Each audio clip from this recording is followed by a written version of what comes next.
Howdy folks, and welcome back to World of Tanks with the mighty Jingles. Now, it has come to my attention that in the comments of some of my more recent videos, certain of you have been complaining that I have been devoting far too much time to World of Tanks celebrities in my World of Tanks videos, rather than concentrating on Joe Average. And it's true, in the last month I have featured two whole videos where the gameplay has come from other World of Tanks EU community contributors. One video featured the British Tier 10 Chieftain heavy tank on World of Tanks console from community contributor Sins, and the other one was from World of Tanks PC community contributor Mr. Crow. And so, to address this terrible imbalance, today's video features World of Tanks EU community contributor and my fiancée, Rita Gamer. So, nobody can say I don't listen to my subscribers. What? Well, I didn't say I was going to do what they said, I just said I listened to them. There's a big difference. Anyway, Rita, of course, oh crap, she's spotted.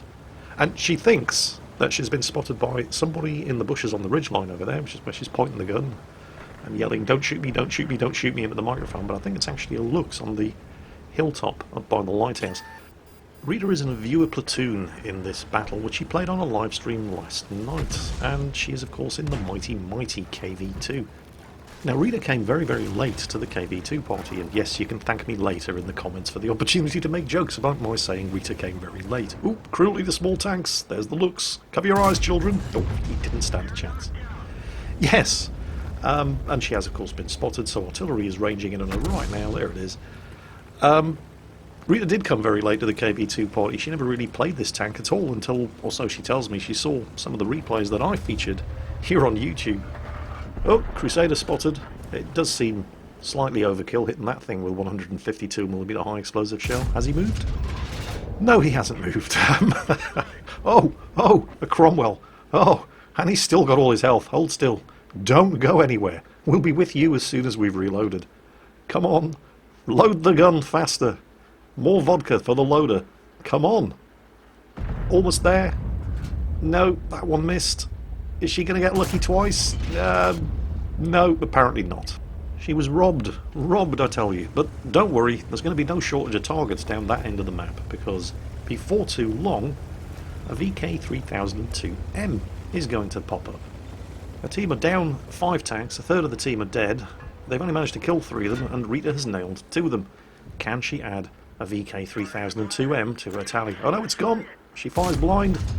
The shot drops a little low and impacts harmlessly on the ground. Or does it?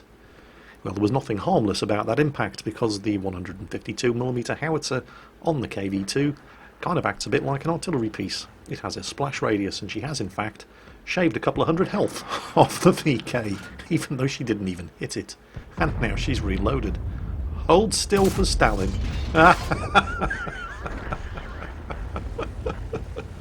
Kill number 3.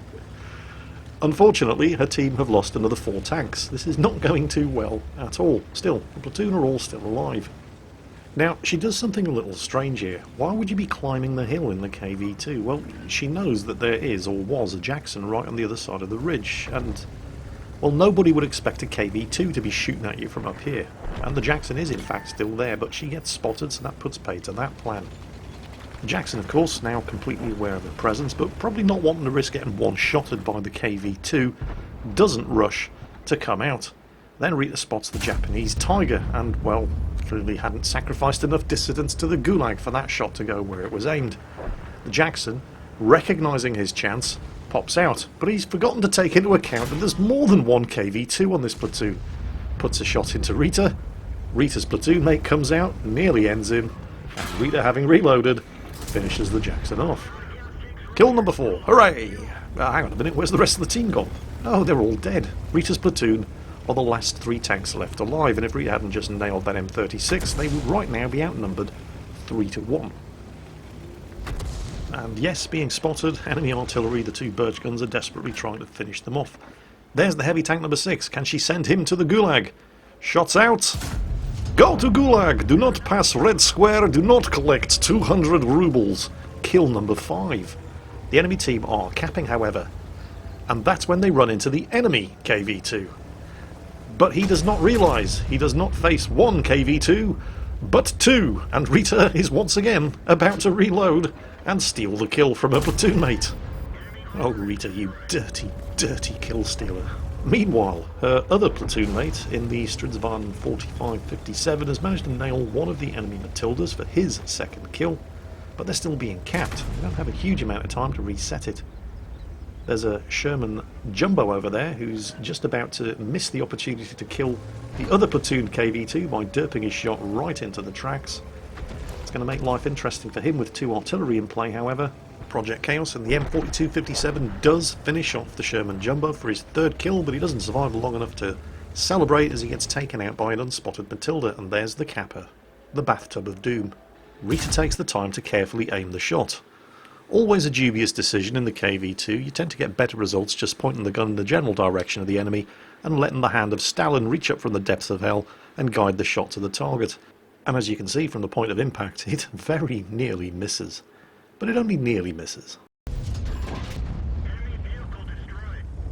Kill number 7, one away from a Radley Walters, and because she was double bushed there, she actually didn't get spotted, so there's nothing for artillery to range in on, which I always find a little amusing when it comes to the KV-2 firing through a bush. The blast of this thing going off should strip every piece of vegetation in a 90-metre cone right in front of the gun barrel, but hey, game mechanics, what are you going to do? So, scores are 12-13, 2 against 3. The Matilda can be a problem, particularly for a platoon mate, because he does not have a lot of health, and that Matilda has a very, very nasty 2-pounder gun. Only does 55 damage per shot. It's got a 1.9 second aiming time, 0.36 accuracy. It fires a shot nearly once every 2 seconds, and it has 110mm of penetration. The problem here, of course, is that while the KV-2 is many things, it's also a little bit short-sighted. It has a pretty bad view range. And with 2 KV-2s on the prowl, you can count on the enemy team to be kimping bush like their lives depended on it, because, well, their lives do depend on it. The Birch guns have got no armour and they only have 190 health. KV-2 doesn't even need to hit them to kill them, it can wipe them out with a splash damage alone from a near miss. The Matilda can take a hit from the KV-2. High explosive shells on this tank have 61mm of penetration, and the Matilda's pretty much got a minimum of 70mm of armour everywhere other than the rear, and the turret's 75mm all round, so it can theoretically take a hit. Oh, there he is. But a hit is still going to hurt, and Rita did get spotted. Some of the artillery was firing blind at the hilltop up there, and she takes a bit of a chance here. But if she can kill that Matilda, it's pretty much game over, because then there's nobody spotting targets for the artillery. Unfortunately, not enough dissidents sent to the Gulag for Stalin to bother reaching up from the depths of hell and guide that shot home, and she does take some damage. Birch guns are trying to kill her. She's asking the platoon mate to head back to the ridge, overlooking the Matilda's position. Unfortunately, he underestimated exactly how much penetration that 2-pounder gun has. He thought he would be able to bounce the Matilda's shots. No. 110mm of penetration. So Rita risked popping out and trying to take out the Matilda in one shot, and it didn't work. So now, with artillery guaranteed to be ranged in on a position, she can't afford to get spotted again. So she's backing up, making sure she's going to be out of view range, spots the tractor behind her just in time, stops, don't knock it over, artillery will be watching. Very, very careful not to disturb any of the scenery. Matilda's not going to spot her from there, so she can afford to relocate. So this leaves her with 3 choices. She can either go this way, down, and attempt to overrun the enemy base, but there's a lot of open ground to cover over there. They're going to be hiding in the bushes, and they're probably going to see her before she sees them, so that's not such a good idea. Or she can attempt to spot the cap circle from here, but that would also be a terrible idea. She'd get seen long before she spots anything, and all they have to do is blow her tracks off and she's dead. She would only be able to fire once. It would take the Matilda 5 shots to kill her, but the Matilda can fire 5 shots in 10 seconds. So instead, she heads down here. Now this has the benefit of giving her a corner to fight on, and KV-2s love fighting on corners, and it also puts her in a position to spot anybody who's attempting to rush the cap. Speaking of which, oh, hello! Where do you think you're going, sunshine? Oh, it looks like they all decided to try to rush the cap at the same time. And the fact that the second Birch gun didn't take the opportunity to come out and take the shot while Rita was reloading and is instead backing off would indicate that either A, he doesn't know how quickly the KV-2 reloads, or B, there's a Matilda back there with him. Rita goes for the Matilda. That's the right choice. She could have killed the artillery, That would... Oh, he's missed. Remember, in the 17 seconds it's going to take her to reload, the Matilda can kill her with impunity. The birch gun, on the other hand, not quite sure what his reload is. It turns out it's actually better than Rita's reload on the KV2, but he misses the shot anyway. Again. So, as well as the fairly predictable ace tanker, that's also a Pools medal for 10 kills, the obligatory Top Gun, high caliber and crucial contribution for at least 13 kills between all members of the platoon, whether they survive or not, with the extra 3 kills coming in there from Project Chaos in the M4257. And it's nice to see that Jabrine UK there in the other KV2, even though he didn't get any kills, he did at least also get the crucial contribution because he, well, was a fantastic teammate and he did also do over 1,000 damage of his own. So that's my woman, Rita Gamer, Portugal's finest export, once again back in the saddle after taking a break from World of Tanks live streaming. She's still got it. And if you want to see more, link down below in the video description to her Twitch TV channel.